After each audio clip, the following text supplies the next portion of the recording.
Sir మీరు పక్కకు రండి. గేట్ తీస్తాం, పక్కకు రండి. కడప నియోజకవర్గానికి ఎన్డీఏ కూటమి అభ్యర్థిగా ఈరోజు నేను నామినేషన్ దాఖలు చేయడం జరిగింది. ఈరోజు కడప నియోజకవర్గంలోని ప్రజలకందరికీ మనస వాచ కర్మన వాగ్దానం చేస్తున్నాను. కడప అభివృద్ధి, కడపలో ఉన్న యువత భవిష్యత్తు, శాంతియుతమైన కడప, మహిళల రక్షణ,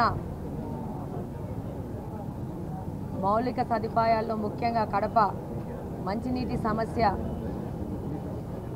మురికినీటి కాలువలు, రోడ్ల సమస్య మీద ఇక్కడ గెలిచి ఆ సమస్యలను తీర్చే విధంగా కఠోర దీక్షతో పనిచేస్తానని ఈ సందర్భంగా తెలియజేసుకుంటున్నాను.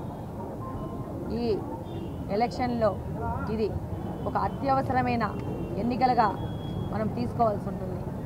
గత 5 సంవత్సరాల నుంచి వైసీపీ ప్రభుత్వము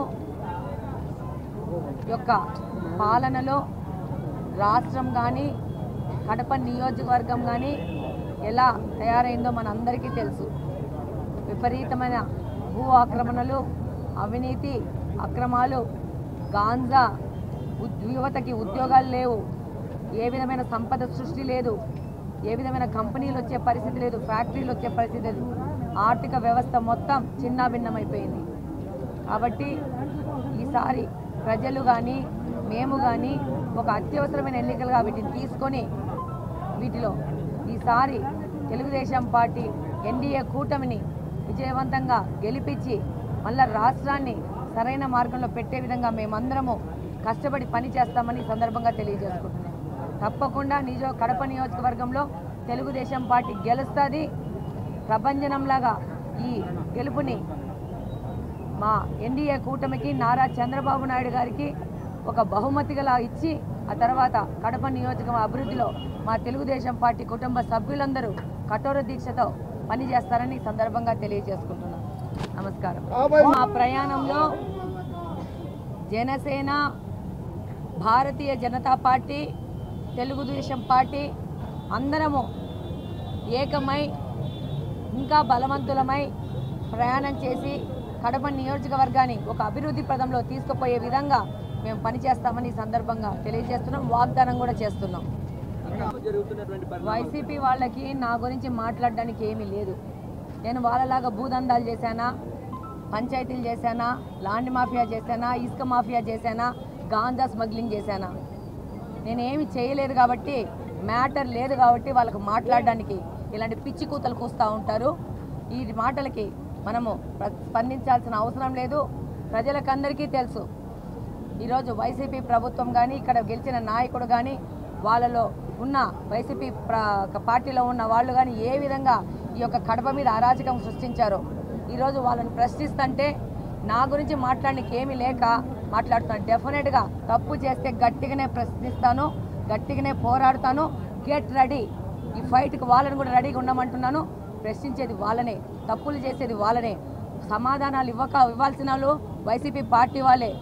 ఎవరెవరు భూ ఆక్రమణలు దందాలు చేశారో ఈసారి ప్రభుత్వం మారడం ఖాయం. మీ మీద సరైన చర్యలు తీసుకోవడం కూడా ఖాయం. తెలుగుదేశం పార్టీ కడప నియోజకవర్గ అభ్యర్థిగా మాధవి గారు ఇవాళ నామినేషన్ వేయడం, డమ్మీ అభ్యర్థిగా నేను కూడా నామినేషన్ వేశాను.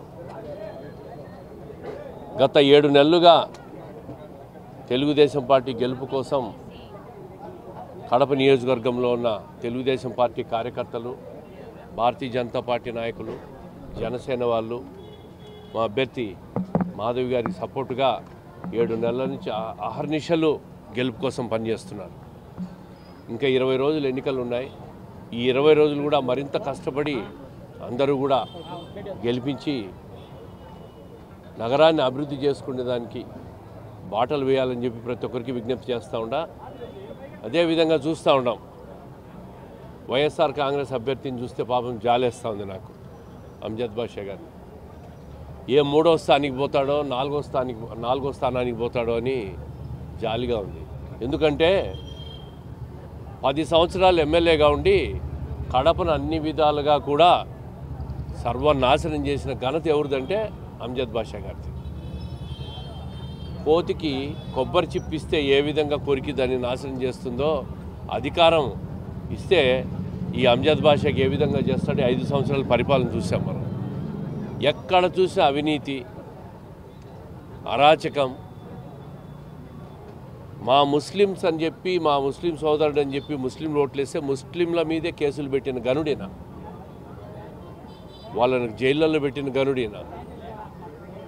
మట్టి మాఫియా, కొండలు తవ్వి మట్టి అమ్ముకుంటున్న గనుడేనా.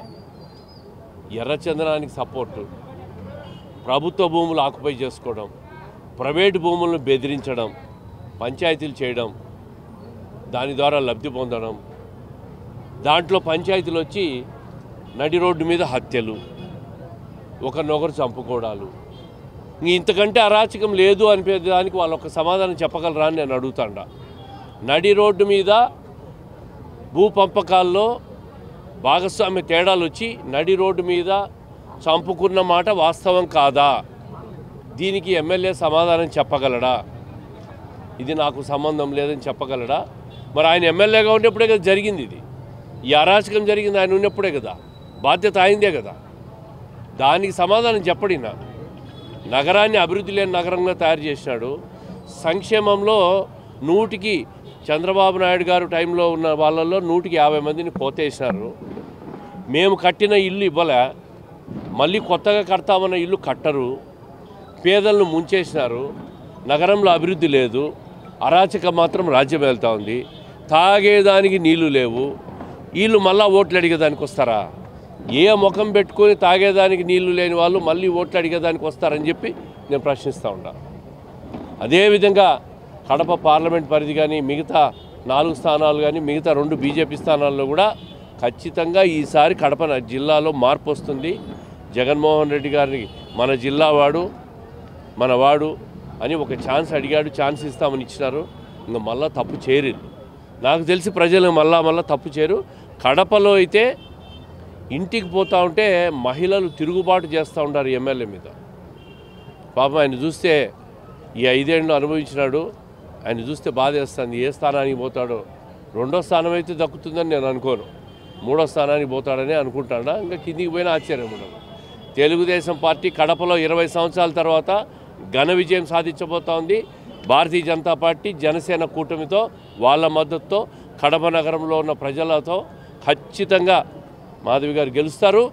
గెలిచి ఈ రాబోయే 5 సంవత్సరాల్లో ది బెస్ట్ కార్పొరేషన్గా తీర్చిదిద్దే బాధ్యత తెలుగుదేశం ప్రభుత్వం ఆధ్వర్యంలో చేస్తామని చెప్పి అందరికీ విజ్ఞప్తి చేస్తాం.